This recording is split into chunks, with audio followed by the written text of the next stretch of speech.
Assalamualaikum warahmatullahi wabarakatuh. Halo teman-teman, selamat datang. Perkenalkan kami dari kelompok 5B. Kami akan berbagi materi pendidikan kesehatan mengenai perawatan infark miokardium akut atau disingkat AMI. Jangan lupa simak sampai akhir ya. Pengertian: infark miokardium akut atau AMI adalah penyakit akibat berkurangnya pasokan darah karena arteri koroner, mengalami penyempitan karena adanya aterosklerosis atau sumbatan arteri oleh emboli atau trombus secara total, membuat suplai dan kebutuhan oksigen jantung tidak sesuai.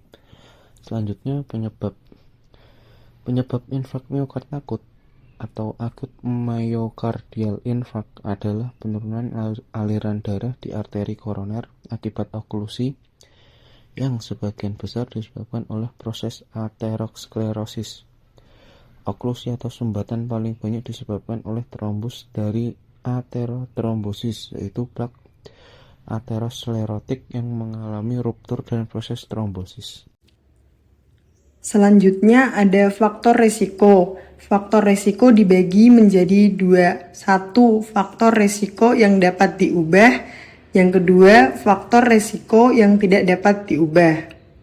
Faktor resiko yang dapat diubah, nomor 1 ada merokok, 2 hipertensi, 3 diabetes mellitus, 4 kolesterol tinggi, 5 obesitas, 6 kurang aktivitas fisik, 7 stres.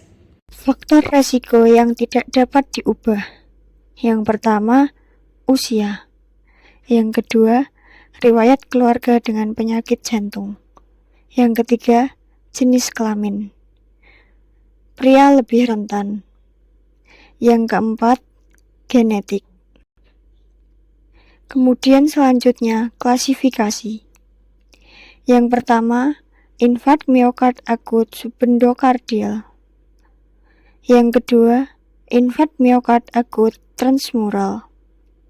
Dari klasifikasi yang telah dibacakan oleh teman saya sebelumnya, terdapat infark miokard akut subendokardial dan infark miokard akut transmural. Nah, untuk infark miokard akut subendokardial itu sendiri terjadi akibat aliran darah subendokardial yang relatif menurun dalam waktu yang lama, sebagai akibat perubahan derajat penyempitan arteri koroner, atau dicetuskan oleh kondisi-kondisi seperti hipotensi, pendarahan, dan hipoksia. Nah, dan untuk infark miokard akut transmural itu, pada lebih dari 90 pasien infark miokard transmural berkaitan dengan trombosis koroner.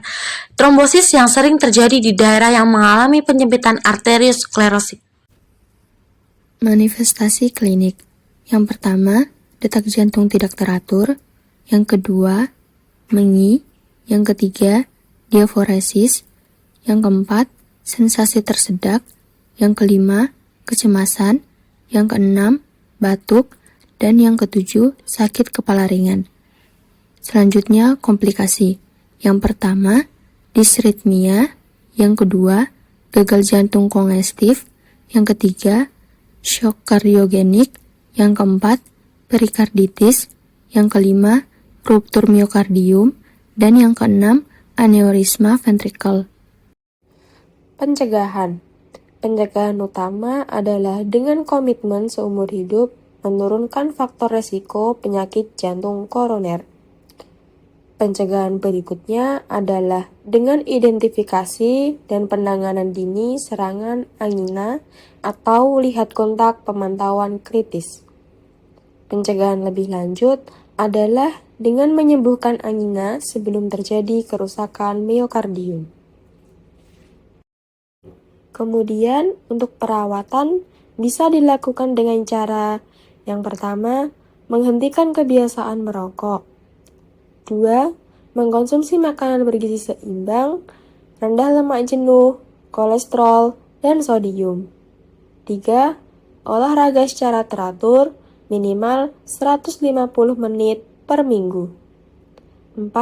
Menjaga tekanan darah normal. 5. Menjaga berat badan ideal. 6.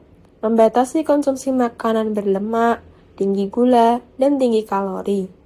7. Mengelola stres dengan aktivitas seperti yoga, meditasi, atau hobi.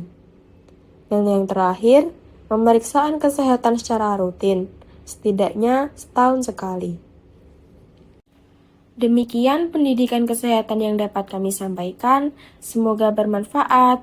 Untuk teman-teman, jangan lupa jaga kesehatan ya. See you.